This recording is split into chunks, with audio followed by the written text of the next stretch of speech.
Hi everyone, it's me Soni Yadav. Welcome to my YouTube channel. I am preparing for NET JRF Political Science and I was sharing my notes with you guys in a series of giving hand in preparation. So this is the day 2 and today I am sharing notes of political institution in India का part 2 है ये जिसमें I am going to share my notes of basic structure doctrine. In my previous video I have shared the notes of preamble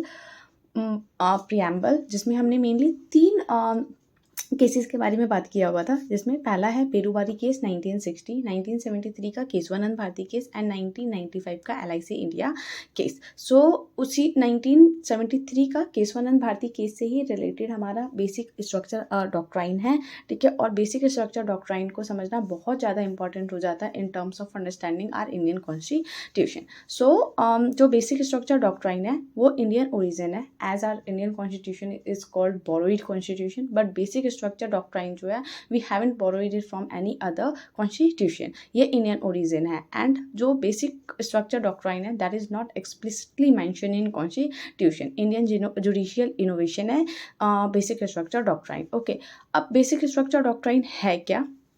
तो basic structure doctrine ये कहता है कि जो हमारा इंडियन कॉन्स्टिट्यूशन है उसके कुछ फंडामेंटल फीचर्स हैं और पार्लियामेंट के पास ये पावर है कि अंडर आर्टिकल 368 कि वो क्या कर सकती है, हमारे इंडियन कॉन्स्टिट्यूशन को अमेंड कर सकती है. लेकिन बेसिक स्ट्रक्चर डॉक्ट्राइन कहता है कि अमेंड तो कर सकती है पार्लियामेंट कॉन्स्टिट्यूशन को, लेकिन एक लिमिट तक. एक लिमिट तक का मतलब है कि जो कॉन्स्टिट्यूशन की जो फंडामेंटल फीचर्स है, जो कोर वैल्यूज़ है, जो पार्लियामेंट है उन्हें अमेंड नहीं कर सकती.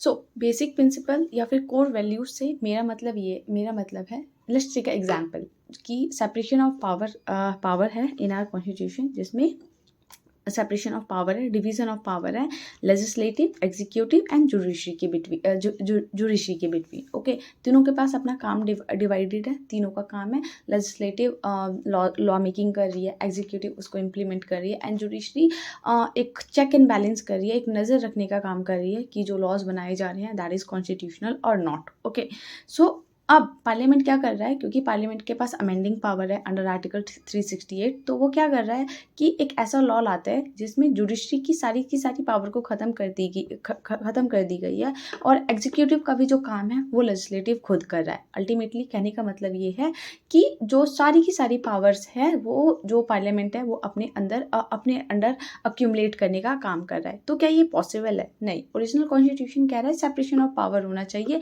लेकिन जो पार्लियामेंट है वो अमेंडमेंट करके कह रहा है कि नहीं, सारी की सारी पावर मेरे पास रहेगी, सारी पावर अपने अंडर अक्यूमुलेट कर रहा है और अपने आप को अथॉरिटेटिव क्रिएट करने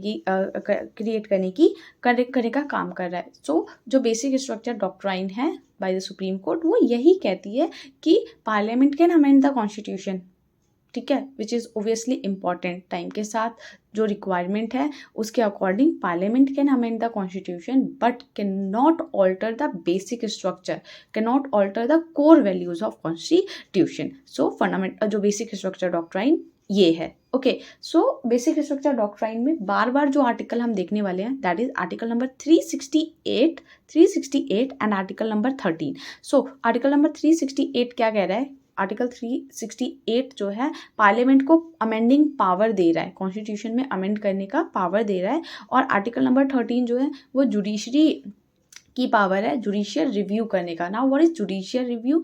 जुडिशियल रिव्यू एक जुडिशरी की वो पावर है जिसमें जो कॉन्स्टिट्यूशन है वो कोर्ट को एम्पावर करता है कि if the law is unconstitutional, अगर लॉ अनकॉन्स्टिट्यूशनल है तो जो कोर्ट है, जो सुप्रीम कोर्ट है, वो उसको स्ट्राइक डाउन कर सकती है. Okay, so basic structure doctrine का जो कॉन्सेप्ट है वो टाइम हुआ है, वो इवॉल्व हुआ है बाय द टाइम. क्यों? क्योंकि एक्सप्लिसिटली तो कॉन्स्टिट्यूशन में मेंशन है ही नहीं ना कहीं पे भी.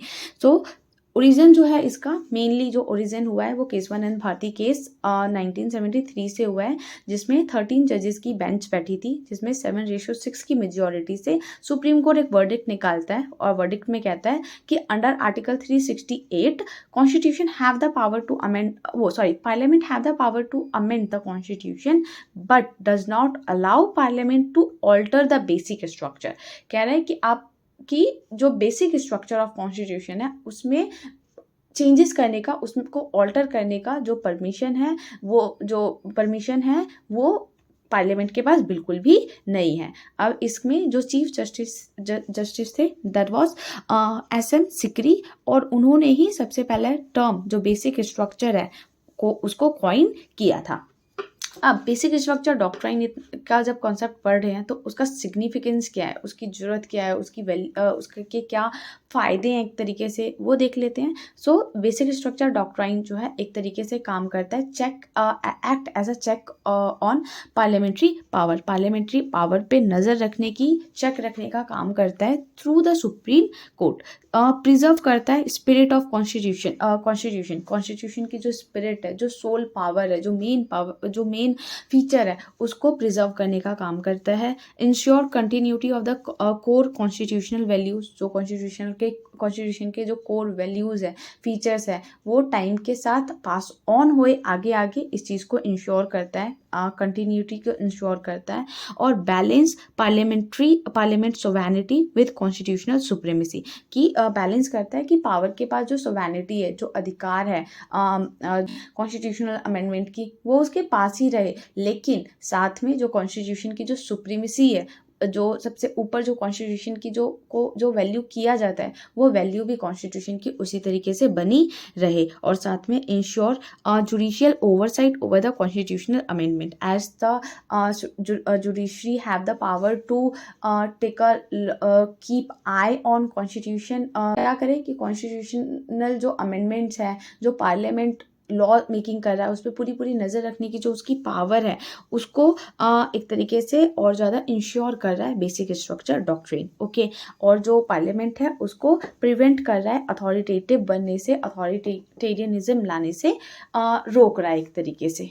क्रिटिसिज्म जो है बेसिक स्ट्रक्चर का वो भी हमें पता होना चाहिए, but that I will talk about in last only. Okay, so अब कंपैरेटिव पर्सपेक्टिव से अगर देखा जाए तो थोड़ा सा हम देखें तो जर्मनी जो है, जर्मनी का भी कुछ बेसिक लॉ वाला, जैसे हमारे पास बेसिक स्ट्रक्चर डॉक्ट्राइन है, वैसे ही जर्मनी का बेसिक लॉ वाला कुछ फीचर है, जिसमें जो बेसिक प्रिंसिपल्स है वहाँ पे भी अमेंड नहीं किया जा सकता है। यूएसए भी कॉन्स्टिट्यूशन अमेंडमेंट को अलाउ करती है, बट कुछ सर्टेन एस्पेक्ट्स है like equal representation in the senate वो इंट्रेंस्ड है, यानी कि उसमें बिल्कुल भी चेंजेस नहीं किया जा सकता। ठीक है, कॉन्सेप्ट ऑफ लिमिटेड गवर्नमेंट दे रहा है यूएस। ओके, साउथ अफ्रीका में भी सम कॉन्स्टिट्यूशनल प्रोविजन ऐसे हैं जिनको इंट्रेंस नहीं किया जा सकता, जिनको मतलब अमेंड नहीं किया जा सकता, एंड अगर करना है तो it requires higher threshold for amendment. Okay, so as I have told कि बेसिक स्ट्रक्चर डॉक्ट्राइन जो है एक्सप्लिसिटली मेंशन नहीं है कॉन्स्टिट्यूशन में by the time it evolved. So बहुत सारे ऐसे केसेस हमें पढ़ने पड़ेंगे, मेनली 7-8 केसेस है जिनका जो डेट है और उसमें थोड़ा सा जो क्या वर्डिक्ट है उसको हमें लर्न करना पड़ेगा। क्यों? क्योंकि क्रोनोलॉजिकल ऑर्डर में क्वेश्चन आ जाता है कई बार, और कई बार कुछ अमेंडमेंट्स पूछ लेता है या डायरेक्ट क्वेश्चन पूछ लेता है कि जो केसेस है वो किस चीज़ से रिलेटेड है।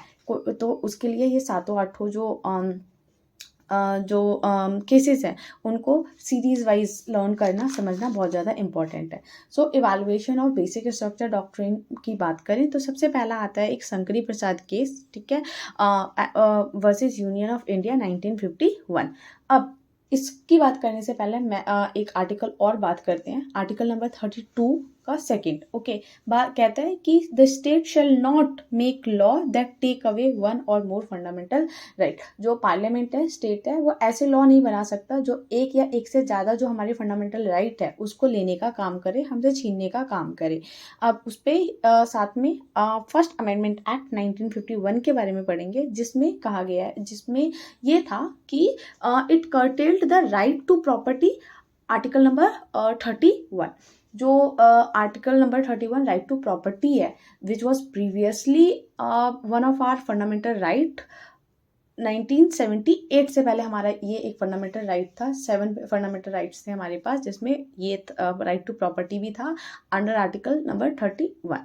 तो उसमें जो फर्स्ट अमेंडमेंट एक्ट हुआ था 1951 का, उसमें right to property which was at that time the fundamental right उसको कर्टेल करने का, जो ये फंडामेंटल राइट है इसमें थोड़ा रिड्यूसमेंट किया गया, इसको थोड़ा रिड्यूस की गई इसकी पावर को, ओके। और साथ में अमेंडमेंट किया गया आर्टिकल नंबर 19 में, 15 में एंड 21 में, which was again fundamental right. तो जब हमारे फंडामेंटल राइट्स के साथ ये जो चेंजेस किए गए, अमेंडमेंट किया गया under first amendment act 1951, so इसी को चैलेंज किया गया था Shankari Prasad versus union of India case में 1951, और जिसमें सुप्रीम कोर्ट का वर्डिक्ट ये था कि fundamental rights can be amended by the parliament under the article 368। उसके बाद Sajjan Singh versus state of Rajasthan case हुआ 1965 में, जिसमें अगेन सुप्रीम कोर्ट ने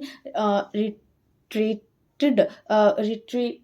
किया कि शंकरी प्रसाद केस को, कि अगेन जो पार्लियामेंट है उसके पास पावर है फंडामेंटल राइट्स को अमेंड करने का।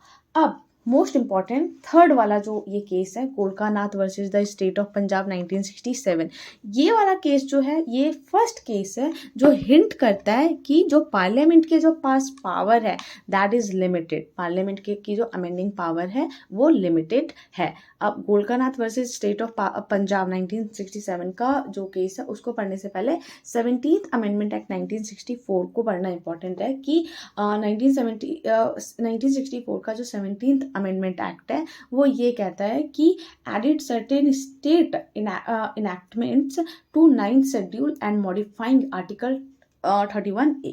अब 17th जो अमेंडमेंट एक्ट हुआ था 1964 का, वो क्या करता है कि उस एक्ट में जो पार्लियामेंट है कुछ जो स्टेट इनैक्टमेंट्स है उसको 9th शेड्यूल में डाल देती है। Now what is 9th schedule? 9th schedule जो है वो फर्स्ट कॉन्स्टिट्यूशनल अमेंडमेंट एक्ट 1951 के अंडर लेके आया था पार्लियामेंट। 9th शेड्यूल वो शेड्यूल है जिसमें उन लॉज को, उन एक्ट्स को रखा जाता है, लॉज को रखा जाता है जिनको हम सुप्रीम कोर्ट में या किसी भी कोर्ट में जिनको हम चैलेंज नहीं कर सकते हैं। तो बहुत सारे जो इनैक्टमेंट्स है स्टेट के उसको उसी में डाल दिया गया था 9th शेड्यूल में, ताकि उसको सुप्रीम कोर्ट में चैलेंज किया ना जा सके। और साथ में अगेन वही 31 आर्टिकल राइट टू प्रॉपर्टी, उसमें कुछ मॉडिफिकेशंस किए गए थे। अब इसी चीज़ को चैलेंज किया गया गोलकानाथ वर्सेस स्टेट ऑफ पंजाब 1967 वाले केस में, और फिर वहाँ पे जो सुप्रीम कोर्ट है उसने अपना एक रिवर्स्ड स्टैंड लिया, रिवर्स्ड वर्डिक्ट दिया, जिसमें कहा कि fundamental rights can not be amended by the parliament. जो फंडामेंटल राइट्स है उसको बिल्कुल भी चेंज नहीं किया जा सकता है। मतलब पहले के दो केसेस शंकरी प्रसाद और सज्जन सिंह वाला जो केस था उसमें सुप्रीम कोर्ट कह रही थी कि yes fundamental rights can be amended, लेकिन गोलकानाथ वाले केस में सुप्रीम कोर्ट ने वर्डिक्ट दिया कि fundamental rights can not be amended. अब उसके बाद फिर बहुत ज़्यादा मोस्ट इंपॉर्टेंट जहाँ पे ओरिजिन ही हो जाता है बेसिक स्ट्रक्चर डॉक्ट्राइन का, जहाँ पे सुप्रीम कोर्ट कहती है कि फंडामेंटल राइट्स के साथ चेंजेस नहीं हो सकता है, बट क्यों नहीं हो सकता है या हो सकता है कि नहीं हो सकता है, इसको बिल्कुल क्लैरिफाई करती है Kesavananda Bharati case versus state of Kerala 1973 में। अब इसमें क्या है, 24th अमेंडमेंट एक्ट 1971 को चैलेंज किया गया था, और ये है क्या 24th अमेंडमेंट एक्ट, ये कहता है कि aimed to clarify and strengthen the power of parliament to amend the constitution including fundamental rights. 24th amendment act 1971 में पार्लियामेंट ने इसको क्लैरिफाई कर दिया, और अपनी जो पावर है अंडर 368 अंडर आर्टिकल 368 अमेंडिंग जो पावर है उसको क्लैरिफाई किया कि भाई पार्लियामेंट के पास पावर है कॉन्स्टिट्यूशन को अमेंड करने का, और अपनी उस पावर को स्ट्रेंथन करने का काम करती है उस अमेंडमेंट में 24th अमेंडमेंट एक्ट 1974 में पार्लियामेंट। और साथ में ये भी कहती है कि अमेंडमेंट कर सकती है और फंडामेंटल राइट्स के साथ भी अमेंडमेंट कर सकती है। तो इसी 24th amendment act constitutional amendment को 1971 में जो हुआ था उसको केशवानंद भारती केस में 1973 में चैलेंज किया गया, और फिर उसके बाद इसमें सुप्रीम कोर्ट जो है अपने जजमेंट को जो कोलकानाथ वाला जो केस है उसके जो जजमेंट है उसको ओवर रूल करती है, और कहती है कि जो 24th अमेंडमेंट एक्ट जो किया है 1974 में, उसको वैलिडेट करती है और साथ में बेसिक स्ट्रक्चर डॉक्ट्राइन देती है कि ठीक है, जो पार्लियामेंट है वो फंडामेंटल राइट्स के साथ अमेंडमेंट कर सकती है। अब यहाँ पे फिर से रिवर्स हो जाता है, रिवर्स हो रहा है गोलकानाथ में जो स्टेटमेंट सुप्रीम कोर्ट ने दिया था, जो स्टैंड लिया था गोलकानाथ केस में, जो स्टैंड लिया था सुप्रीम कोर्ट ने कि फंडामेंटल राइट्स को नहीं अमेंड किया जा सकता है, वो यहाँ पे चेंज हो रहा है। और supreme court Kesavananda Bharati case के वर्डिक्ट में कह रही है कि parliament can amend the fundamental rights of people, but basic structure doctrine को भी यहाँ पे वो बिल्कुल ओरिजिन कर रही है, उसको क्लैरिफाई कर रही है कि जो बेसिक फीचर्स है, जो कोर फीचर्स है कॉन्स्टिट्यूशन के, उसके साथ कोई भी छेड़खानी या कोई भी ऑल्ट्रेशन नहीं हो सकता है। ओके, फिर सो दिस इज़ वाई जो केशवानंद भारती केस 1973 हुआ था, उसको origin of basic structure doctrine case भी कहा जाता है। उसके बाद फिर आता है इंदिरा गांधी वर्सेस राज नारायण 1975, जिसमें 39th अमेंडमेंट एक्ट 1975 में जो हुआ था उसके बारे में बात होती, उसको चैलेंज किया गया। अब ये है क्या 39th अमेंडमेंट एक्ट 1975? यही है कि जो पावर है जुडिशरी का, जुडिशरी के पास जो पावर है चैलेंज करने के लिए election of president, vice president, PM and speaker of the Lok Sabha, उसको रिमूव कर दिया गया। यहाँ पे जुडिशरी की जो पावर है उसको ही छीन लिया गया। इसी को चैलेंज किया गया इंदिरा गांधी वर्सेस राजनारायण 1975 वाले केस में, जिसमें सुप्रीम कोर्ट इनवैलिडेट करती है 39th अमेंडमेंट एक्ट को 1975 को, के इस वाले उसको पॉइंट को कि invalidate this provision of 39th amendment act and said provision beyond the amending power. ये वाला जो प्रोविजन है कि जुडिशरी के पास जो पावर है election of president, vice president और पीएम एंड स्पीकर को ऑफ लोकसभा के इलेक्शन को चैलेंज कर सकते हैं सुप्रीम कोर्ट में, तो उस पावर को जो छीन रही है वो बिल्कुल इनवैलिडेट है, उसको इनवैलिडेट करके ख़त्म कर दिया गया। उसके बाद Minerva mill versus union of India 1980 case होता है, ठीक है, जहाँ पे जो बेसिक स्ट्रक्चर डॉक्ट्राइन जो 1973 केशवानंद भारती केस में दिया गया, उसको यहाँ पे रूल किया गया और 42nd अमेंडमेंट एक्ट 1976 को यहाँ पे चैलेंज किया गया था। और ये एक्ट क्या कहता है कि अमेंडिंग पावर जो है under article 368 and declared that there is no limitation on the constituent power of parliament and no amendment can be question in any court on any ground including that of contravention of any of the fundamental rights. 42nd amendment act 1976 में जो हुआ था उसका जो मतलब यहाँ पे जो हम वो पढ़ेंगे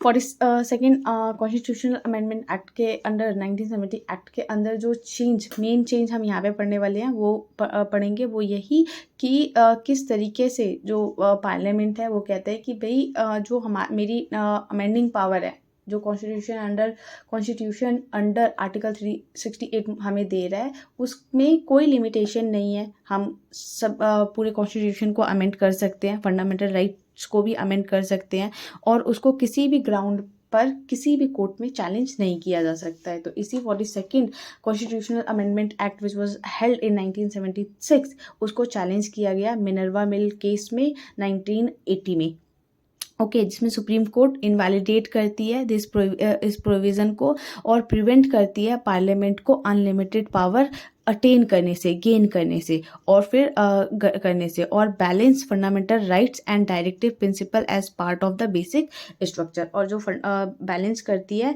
फंडामेंटल राइट्स और जो डायरेक्टिव प्रिंसिपल ऑफ स्टेट है उसको as a part of the basic structure, कि वो भी जो है बेसिक स्ट्रक्चर है ऑफ कॉन्स्टिट्यूशन और उसमें भी बैलेंस बना रहेगा और उसमें भी चेंजेस करने के लिए या अमेंडमेंट जो है वो कॉन्स्टिट्यूशनल या अनकॉन्स्टिट्यूशनल कहा जा सकता है अगर वो बेसिक स्ट्रक्चर डॉक्ट्राइन के अंडर आता है तो और उसके बाद लास्ट जो वुमेन राव केस 1981, जिसमें ये कहा गया कि जो बेसिक स्ट्रक्चर डॉक्ट्राइन है उसको अडॉप्ट किया गया जाएगा, ठीक है। 24 अप्रैल 1973 के बाद के केसेस के लिए, जो 24 अप्रैल 1973 जो है केशवानंद भारती केस है, जिसमें बेसिक स्ट्रक्चर डॉक्ट्राइन को बिल्कुल कंफर्म और क्लियर किया गया कि है क्या वो, ओके। तो वहाँ के बाद से जितने भी केसेस है उसमें बेसिक स्ट्रक्चर डॉक्ट्राइन जो है वो एप्लीकेबल होगा, अप्लाई होगा, वो वुमेन राव केस 1981 में कहा गया, ओके। और फिर एक IR Coelho versus state of Tamil Nadu 2007 वाला केस है, जिसमें laws under 9th schedule after 1973 are subject to judicial review if they violate the basic structure. Gorakhnath versus state of Pakistan 1976 वाला जो केस था, जिसमें 17th अमेंडमेंट एक्ट लेके आई थी 1964 में पार्लियामेंट, जिसमें बहुत सारे जो इनैक्टमेंट्स है 9th शेड्यूल में डाल दिया गया था। और 9th शेड्यूल क्या है वो मैंने आपको बताया था कि 9th शेड्यूल वो वाला शेड्यूल है जिसमें वो सारे लॉज हैं जिसको हम चैलेंज नहीं कर सकते कोर्ट में। तो फिर इस वाले केस में IR Coelho versus state of Tamil Nadu case 2007 में यही कहा गया कि 1973 यानी केशवानंद भारती वाले केस के बाद से जो अंडर 9th शेड्यूल के अंडर भी जो लॉज आते हैं उसको भी वो भी जुडिशियल रिव्यू के अंडर आएगा। मतलब उस पर भी जो जुडिशरी है यानी कि जो कोर्ट है वो उस पर भी जुडिशियल रिव्यू कर सकती है अगर वो वायलेट कर रहा है बेसिक स्ट्रक्चर डॉक्ट्राइन को। तो ये सारे केसेस हैं जो बेसिक स्ट्रक्चर डॉक्ट्राइन को इवॉल्व करने को कर रहा है, ओरिजिन लेके आ रहा है बेसिक स्ट्रक्चर डॉक्ट्राइन का मेनली। सो इन सारे केसेस में जो अमेंडमेंट्स है उसको प्लस उसकी सीरीज वाइज डेट्स को लर्न करना बहुत ज़्यादा इम्पॉर्टेंट है, क्योंकि एग्जाम जो है कुछ भी पूछा जा सकता है, okay. So basic structure basic feature of the constitution है वो टाइम टू टाइम केसेस के हिसाब से जो सुप्रीम कोर्ट है वो क्लैरिफाई करती रहती है, लेकिन अभी तक जितने भी बेसिक फीचर ऑफ कॉन्स्टिट्यूशन बताए गए हैं those are here, like supremacy of constitution, sovereign, democratic and republican nature of the Indian polity, secular character of the constitution, separation of power between legislature, executive, judiciary, federal character of constitution, unity and integrity of nation, welfare state, socio-economic justice, judicial review, freedom and dignity of individual, parliamentary system, rule of law, harmony and balance between fundamental right and DPSP, principle of equality, freedom and fair election, independent judiciary, limited power of parliament to amend the constitution, effective access to justice, principle underlying fundamental rights, and power of Supreme Court under Article 32, 136, 141, 142, and power of High Court under Article 226 and 227. So ये basic feature बताए गए हैं by supreme court of constitution, जिसके साथ बिल्कुल भी changes मतलब किए ही नहीं जा सकते हैं। और बाय द टाइम जो सुप्रीम कोर्ट है और भी ऐसे चेंजेस को ऐसे टॉपिक्स को क्लैरिफाई करती रहेगी जो बेसिक स्ट्रक्चर के डॉक्ट्राइन के अंदर आते हैं, ओके। सो इसमें एक बहुत इंपॉर्टेंट वर्ड आ जाता है prospective overruling. Prospective overruling है क्या?